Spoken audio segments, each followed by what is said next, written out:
A gente segue falando sobre as movimentações do governo para abrir espaço ao Centrão.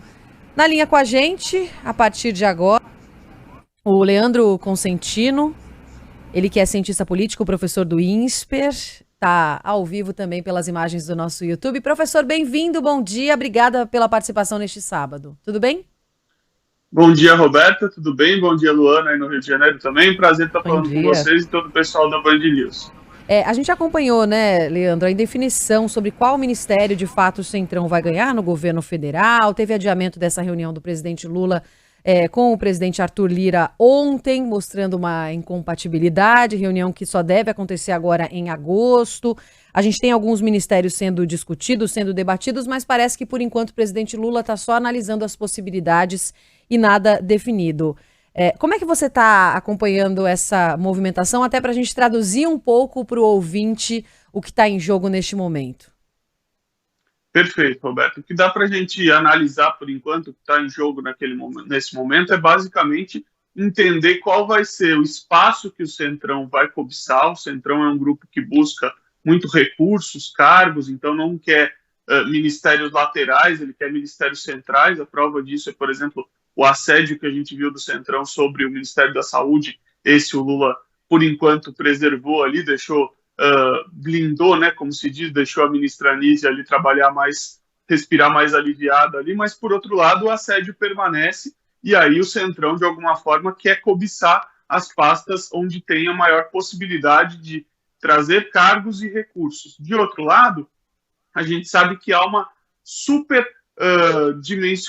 um superdimensionamento dos partidos da esquerda, mesmo o PT, sobretudo o PT, que tem muitos ministérios, mas menos votos no Congresso. E a grande questão que está em jogo aí é quantos votos no Congresso Lula precisa obter e o Centrão pode dar a ele em troca dos ministérios, dos cargos, das postulações que está cobiçando nesse momento. Agora, Leandro, a Roberta falou aí no mês de agosto. Queria saber como a demora dessas mudanças pode impactar no relacionamento do Lula com o Centrão e como mitigar essa demora. Luana, por enquanto a gente tem uma questão que é o recesso, né? Isso ajuda, de alguma forma, a postergar um pouco a questão das negociações. Por outro lado, podem vir a surgir fatos novos, a política, como a gente sabe, né? O slogan da Band News sempre foi em 20 minutos tudo pode mudar, e aí a política muda muito, de maneira muito dinâmica também. E aí a grande questão é saber se até lá, até agosto, muita coisa já não se alterou, muitas correlações de força não mudaram. A gente sabe que há pressões importantes de lado a lado, tanto para que esse embarque ocorra de maneira mais suave, quanto pessoas se opondo a esse embarque, pessoas da esquerda que não querem perder os espaços ali, sobretudo do PT, e de outro lado, né, movimentações do Centrão ali, partidos como progressistas e os republicanos, há cardeais importantes desses partidos que não desejam também esse embarque, sobretudo, por exemplo, republicanos, tem nos seus quadros Tarcísio de Freitas, que é governador de São Paulo e provável contendor de Lula em 2026, ou que, ainda que se quiser disputar uma reeleição em São Paulo, vai ser um player importante da oposição. A quem interessaria esse embarque, né, certamente não a essa ala mais oposicionista. Então, a gente vai ver se avolumar esses problemas aí durante esse período aí, até agosto, né, muita coisa pode acontecer. A gente tem um xadrez nesse momento em relação às pastas que devem ser ocupadas.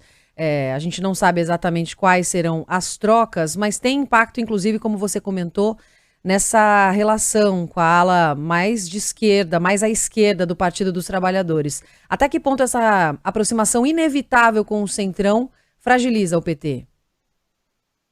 Eu acho que não fragiliza, mas divide, né? O Lula, de alguma forma, tem ainda uma ascendência muito forte sobre o Partido dos Trabalhadores como um todo. Dificilmente isso geraria cisões como gerou ali no seu primeiro governo, com a saída de parlamentares importantes que formaram depois o PSOL, né? Mas, de alguma forma, vai acabar jogando aí uma correlação de forças importante para administrar, sobretudo, o discurso do presidente Lula com relação às questões mais voltadas à esquerda. Então, quando ele se elege ali fortemente calcado na ideia de que a esquerda vai estar com ele, de que o centro programático, formando uma frente ampla, e que o centrão é coisa do Bolsonaro, coisa do passado, talvez agora ele vai ter que recalibrar esse discurso e a esquerda vai jogar um papel de pressão importante nessa recalibragem, lembrando que nós estamos às portas também dos inícios da movimentação da eleição municipal de 2024. Então, também a questão discursiva, a questão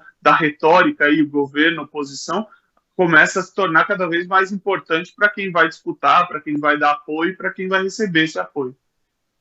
E quais pastas teriam mais peso, principalmente pensando no sentido de fortalecer a base na Câmara, com o objetivo de conseguir concluir votações importantes que estão previstas para agosto, né, como a votação do novo marco fiscal e da própria reforma tributária? Roberto, como a gente mesmo colocou, né, quer dizer, a questão fundamental aí que está colocada tem que ver com cargos e recursos, né? O Centrão não é um bloco conhecido por sua ideologia, ele é um bloco conhecido pelo seu apetite do ponto de vista dessas benesses, desses recursos aí do governo à disposição. Então, pastas como as cidades, a integração nacional, né, todas essas pastas que movimentam muitos recursos e movimentam muitas indicações, muitos cargos, a saúde também é uma delas, mas como a gente já comentou, ela já foi de alguma forma blindada ali no discurso do presidente Lula há algumas semanas, essas pastas que mobilizam esse grande poder de destinar recursos, de ao mesmo tempo empregar, dar cargos, dar posições, vão estar no ponto central ou na radar central da cobiça do Centrão pelas pastas mais laterais ou pastas que não dizem muito do ponto de vista de tamanho de orçamento, essas não vão ser deixadas de lado, assim como pastas mais próximas aí da cozinha do Planalto provavelmente serão preservadas, a exemplo da própria Fazenda com Fernando Haddad, das relações exteriores, essas dificilmente entram nesse intercâmbio. A gente tem que olhar para essas pastas mais amplas e que jogam um papel também muito importante na questão eleitoral, como a gente já comentou. Por exemplo, integração, cidades, vão ser fundamentais nas eleições de 2024 e por isso também estão no radar do Centrão nesse momento. Mas garante vida mais tranquila para o governo nessas votações? Até porque, por exemplo, né, o Republicanos, que também faz parte do governo Bolsonaro, diz que vai continuar independente, né? Parte dos parlamentares tem mais afinidade com Lula, tal, votam com o governo, mas a gente tem uma dificuldade ali, até pelo partido do governador de São Paulo, Tarcísio de Freitas, eleito como aliado de Bolsonaro. Facilita a vida do governo, essa entrada do Centrão? Pode facilitar, mas não resolve, né? Vamos lembrar que o governo logo de cara deu pastas à MDB, a União Brasil e a PSD e não teve retorno dessas pastas em alguns momentos onde precisou. Vamos lembrar a votação do marco do saneamento, ou mesmo o PL das fake news, que não foi a voto, mas não foi porque a gente já sabia que dificilmente passaria ali, o governo já tinha essa consciência. Então, em outros momentos, como a reforma tributária, como arcabouço, já teve esse retorno, o que mostra que vai depender muito mais da disposição do Centrão e desses partidos do que propriamente apenas ter cargo na esplanada, ou seja, pode facilitar a vida do governo, mas não vai resolver a vida do governo dar esses cargos, o que deve mostrar uma preocupação importante de alinhavar acordos de antemão, né? Quer dizer, ter bem em mente aquilo que vai ser dado, mas também aquilo que vai ter em retorno, porque senão isso acaba sendo dar espaço no governo e não receber necessariamente o apoio no legislativo que tanto cobiça o presidente Lula e o seu governo para conseguir pautar, né? Conseguir votar as pautas necessárias, as ideias ou as propostas do governo caras a esse governo até o final dele, que se encerra em 2025, 2026.